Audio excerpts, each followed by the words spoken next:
जय सिया राम। सत्संग का प्रभाव। श्री भागवत प्रसाद जी पांडे।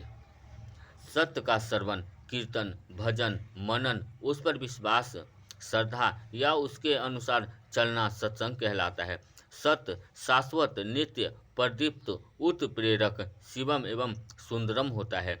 सत्यम शिवम सुंदरम। आहा, कितना सुंदर, कितना आनंददायक वाक्य है। इस वाक्य के श्रवण मात्र से हर्षित से मन भी भर उठता है। यदि सत्य के साथ ये पास रहा जाए तो कहना ही क्या। सत्य की अनुभूति या इसका दर्शन जीवन का परम लक्ष्य होना चाहिए। सत्संग का प्रभाव मानव ही नहीं, पशु पर भी पड़ता है। प्रस्तुत कथा से यह बात उजागर होती है। किसी राजा के पास गज मौली नामक एक हाथी था। बहुत ही भोला भाला, अपनी सूंड से बच्चों को पीठ पर बैठा लेता था। जानवर होते हुए भी वह बड़ा बुद्धिमान था। कभी किसी को उसने हानि नहीं पहुंचाई। अचानक उस हाथी का व्यवहार में बदलाव आ जाता है।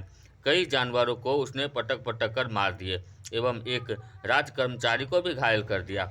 हाथी के स्वभाव में परिवर्तन का कारण जानने हेतु राजा ने पंडित की एक बैठक बुलाई। राजा ने पंडितों से पूछा कि सीधा साधा हाथी अचानक खूंखार क्यों हो गया।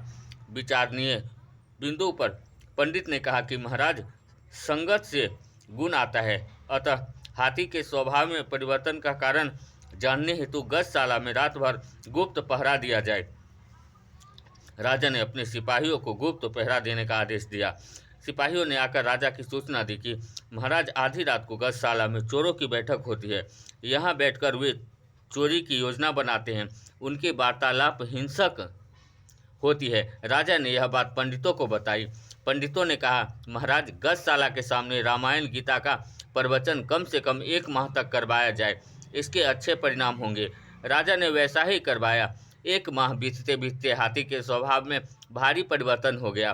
प्रवचन के प्रभाव से खूंखार एवं हिंसक हाथी पुनः सीधा साधा बन गया। यहाँ पर बात उजागर होता है कि सत्य के श्रवण मात्र से उस पशु का मन विचार पवित्र हो गया।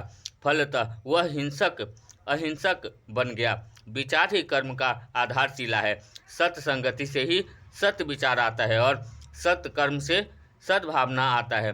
प्रश्न उठता है, सत्य क्या है, कहाँ खोजे, उसका संग कैसे करे। जो शाश्वत, अमित, नित्य है वह सत्य है, कहाँ खोजे। प्रश्न गंभीर है। पूजा, जप, तप, दान, भजन, कीर्तन, सत्श्रवण सत्य प्राप्ति मार्ग को सुगम बनाता है। सत्य दर्शन के लिए अपने भीतर की यात्रा करनी होगी। मन को प्रभु के अंश आत्मा में जोड़ना होगा। यद्यपि सतगुरु आत्मा के हम बहुत ही निकट हैं, फिर भी इसकी खोज मृग के कस्तूरी की भांति बाहरी दुनिया में करते हैं। बाहरी जगत माया है। सत्य हमारे शरीर के अंदर आत्मा के रूप में है, जिसे जान लेना ही सत्य दर्शन है, ईश्वर दर्शन है। आत्मबोध के बाद कुछ भी जानना बाकी न रहेगा। फिर मानव जीवन के मूल उद्देश्य की पूर्ति हो जाएगी। जन्म मरण के बंधन से निजात मिल जाएगी। सत्य बोध हेतु ही मानव जीवन सिर्फ एक बार मिलता है। सत्संग किए बिना यदि जीवन व्यर्थ गवा दिया जाए तो 84 लाख योनियों में भटकना होगा। जय सिया राम।